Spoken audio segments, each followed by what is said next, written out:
السلام عليكم، ازيكم؟ عاملين ايه؟ يا رب تكونوا بخير. صلوا على النبي عليه افضل الصلاه والسلام. ان شاء الله النهارده فيديو جديد هنعمل مع بعض الجبنه القريش الفلاحي. نعملها بطريقه سهله وبسيطه، وكمان هقولك لو ما عندكيش حصيره هتقدري برضو تعمليها ازاي باسهل طريقه ان شاء الله.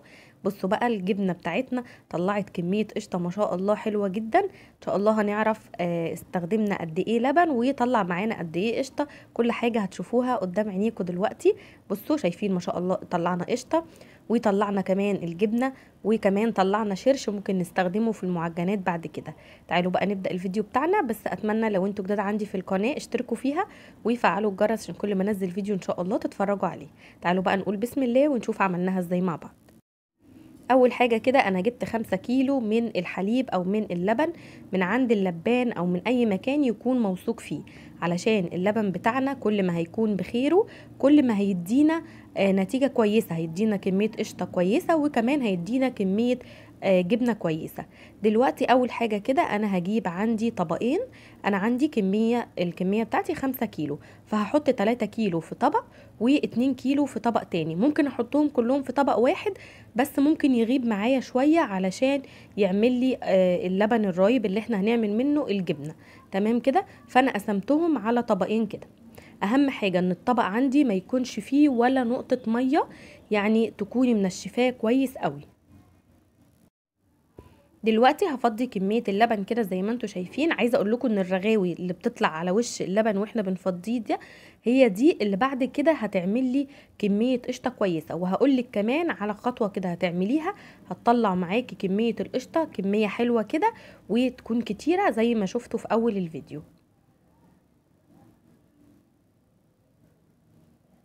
هفضي كده كل الكمية، وبعد كده هسيب بقى اللبن بتاعي ده على جنب.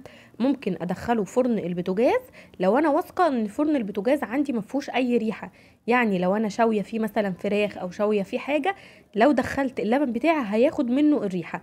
فانا سبتهم عندي على الرخامه. ممكن تغطيهم بس مش بحاجة تقيلة، يعني ممكن تغطيهم بشاشة علشان برضو يكون الهواء داخل لهم، لان الهواء اللي هيدخل لهم ده هو اللي هيخلي اللبن بتاعنا يقطع او يعمل اللبن الرايب اللي احنا هنعمل بيه الجبنة بعد كده. تمام، فانا هغطيه بس هغطيه بشاشة كده تكون بسيطة خالص. ولو انت الفرن عندك زي ما قلت لك ما فيهوش اي ريحة يبقى تقدري ان انت تحطيه في الفرن. هنا انا بيته، هنا ده كان تاني يوم. بصوا بدأ ان هو يعمل قشطة على الوش كده زي ما انتوا شايفين. دلوقتي بقى انا هاخده تاني يوم. تمام كده، هاخده هدخله التلاجة ليلة كاملة. يعني انا جبته يوم التلات، يوم التلات بالليل بيته من التلات لحد الاربع الظهر على الرخامة. وبعد كده خدته دخلته التلاجة يوم، وبعد كده طلعته من التلاجة يوم برضو على الرخامة تاني. تمام كده، ده هنا بقى كان خلاص عمل معايا بقى القشطة زي ما انتوا شايفين كده. قعد معايا بالظبط 3 ايام، يعني من التلات بالليل لحد يوم الجمعة. بدأت ان انا بقى الم القشطة كده واشيلها. بعرف منين ان هو خلاص بقى جاهز معايا؟ باجي من الجنب كده وممكن بايديكي او بمعلقة تحركي كده بسيط. لو لقيتي مفيش لبن بيطلع معاكي، يعني خلاص جمد معايا وبقى عامل زي الزبادي، يبقى خلاص هنبدأ ان احنا نشتغل بقى فيه على طول. بصوا هنا ما شاء الله كمية القشطة. الخطوة بتاعة التلاجة ان احنا لما بندخل اللبن ليلة التلاجة هو اللي بيخلي القشطة كميتها تبقى زي ما انتوا شايفين كده، وتطلع معايا كمان بكل سهولة، يعني بلمها بسهولة غير لما بنكون سايبينها بره على طول. يا رب اكون قدرت ان انا اقول لكم يعني على كل المعلومات اللي انا عرفتها. بصوا ما شاء الله كمية ال3 كيلو لبن طلعوا معايا كمية القشطة دي حوالي كده ربع كيلو. القشطه اللي طلعت معايا في الاخر بالظبط حوالي نص كيلو. ما كانش عندي ميزان علشان اوزن لكم، بس بالتقريب كده هي كانت حوالي نص كيلو من القشطه، وطلعنا حوالي كيلو ونص من الجبنه. هنا بصوا بلم اي قشطه ممكن تكون موجوده عندي. هوريكم برضو دلوقتي شكل اللبن بعد ما عمل بقى جبنه شكله عامل ازاي. بصوا عامل زي الزبادي كده زي ما انتوا شايفين كده. خلاص بقى جاهز معايا ان احنا نعمله الجبنة القريش. تعالوا برضو نجيب الطبق التاني ونشيل برضو من عليه القشطة كده.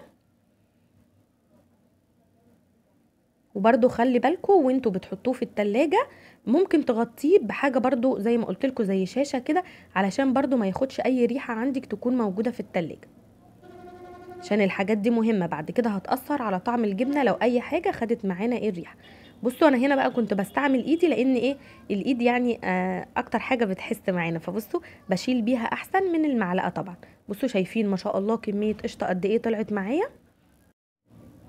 حطيت بقى القشطه كلها في علبه كده لحد ما اجمع شويه، وبعد كده بقى اعملهم بقى سمنه، واستنوا الفيديو ان شاء الله اللي هنعمل فيه السمنه مع بعض. دلوقتي بقى خلاص الجبنه بتاعتي بقت جاهزه ان احنا نحولها او نحطها كده في الحصيره علشان نعملها الجبنه. بصوا ما شاء الله، بصوا حلوه ازاي وماسكه نفسها. طب لو انا جيت مثلا شلت الوش ده ولقيت لسه اللبن ممسكش نفسه كويس، ممكن اسيبها كمان ساعتين على الرخامة هتلاقيها برضو مسكت نفسها، وبعد كده ترجعي تشتغلي فيها. دلوقتي جبت عندي مية مايلة للغليان، يعني خلاص كان فاضل لها حاجات بسيطة وتبدأ ان هي تغلي معايا، وباخد منها وبنزل كده على الجبنة زي ما انتوا شايفين لحد ما احط ايديا في الجبنة وتبقى ايديا مستحملة السخونية. لكن مش هنزل ميه مغليه قوي ومش هنزل كميه كبيره قوي علشان ما احسش ان الجبنه اتسلقت معايا. تمام. الخطوه دي بقى بتعمل ايه؟ بتخلي الجبنه تفصل عن الشرش والجبنه تمسك نفسها، علشان لما اجي انزلها في الحصيره او في اي حاجه او مثلا في المصفى او في الشاشه بعد كده الجبنه ما تنزلش معايا زي ما هتشوفوا دلوقتي. اللي هينزل اللي هي الميه بس. بصوا زي ما انتوا شايفين الجبنه فصلت عن الميه ازاي. دلوقتي بقى هجيب الحصيرة دي بتشتريها كده من الأسواق أو من عند الفلاحين. طيب أنا لو مش عندي حصيرة، بصوا الأول هقول لكم أنا جبت الحصيرة غسلتها كويس جدا وحطيت من تحتها صينية كبيرة وصينية كده صغيرة علشان أنزل فيها الشرش، عشان طبعا بعد كده هنستخدمه. طب انا لو مش عندي الحصيره دي هعمل ايه؟ هجيب اي شاشه عندي، ما عنديش شاشه هجيب مثلا طرحه اكون غسلاها كويس جدا ومنشفاها، وهبدا ان انا امسكها زي ما احنا ماسكين كده الحصيره وهنزل فيها الجبنه. طيب مش عايزه اعمل في شاشه ومش عايزه اعمل في طرحه ومش عايزه ما عنديش حصيره، يبقى هجيب مصفى وهنزل فيها برضو الجبنه، وهحط عليها بس طبق تقيل ولا حاجه علشان بعد كده تنزل كل السوائل اللي موجوده فيها. يعني قلت لكم على الثلاث طرق اهو. هنا بقى بصوا بنزل كل كميه الجبنه زي ما انتم شايفين. هتبدا بقى الجبنه عندي تصفي الشرش اللي موجود فيها، وبعد كده هتتحول معانا لجبنه قريش. دلوقتي بقى انا هجيب معلقه كده من الملح، معلقه ملح صغيره، وهبدا ارشها عليها. حابين تزودوا الملح شويه، الملح طبعا بيكون اختياري، كان انا مش بحبها يعني الملح زايد، انا بحبها مظبوطه، ولو احتاجنا بعد كده ملح بنزود لها. بصوا هنا نزلت كميه من الشرش اللي موجوده فيها. دلوقتي بقى هنزل عليها الملح، وبعد كده هاخدها بقى وهعلقها زي ما هتشوفوا دلوقتي. بصوا بس بقلبهم كده، لكن هما كده كده ايه هيتقلبوا يعني مع بعض بالحصيره يعني.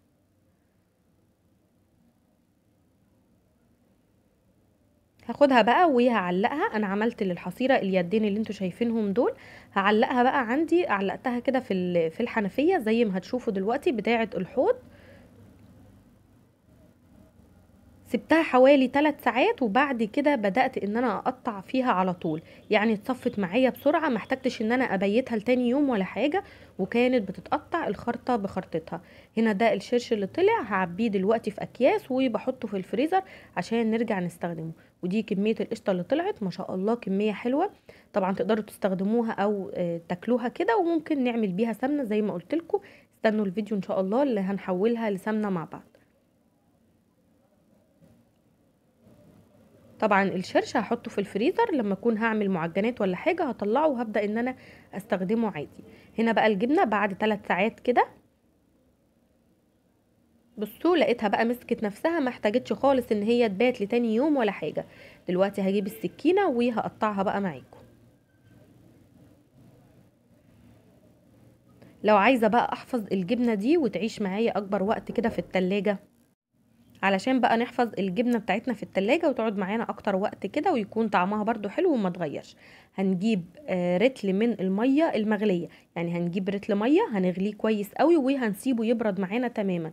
بعد كده هنزود عليه معلقة كبيرة ممسوحة من الملح، وبعد كده هنضيف فيه الجبنه بتاعتنا وهندخله التلاجة. بس ده لازم تكون طبعا الميه بردت معايا تماما، يعني ما تكونش ميه لسه مغليه وانزل فيها الجبنه. هنا بعد ما قطعت الجبنه شايفين بقى ما شاء الله شكلها عامل ازاي، مسكت نفسها. هي 3 ساعات بس معلقاها، صفت الميه او الشرش اللي موجود فيها خالص وقطعتها كده زي ما انتوا شايفين. الكميه اللي طلعت معايا دي حوالي كيلو ونص. اللبن انا كنت جايبه اللبن الكيلو ب20 جنيه، يعني ال5 كيلو لبن ب100 جنيه. طلعوا لي كيلو ونص جبنه، والجبنه ب50 جنيه، يعني طلعوا لي بحوالي 75 جنيه جبنه. وطلعوا لي نص كيلو قشطه.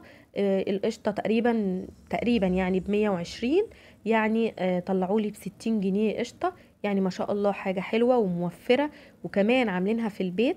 شوفوا علبه الجبنه اللي احنا بنشتريها اللي هي الكيلو، اللي هي بتكون اصلا بزيوت نباتيه وحاجات يعني ما يعلم بها الا ربنا، بتبقى دلوقتي ب55 جنيه وب52 جنيه تقريبا.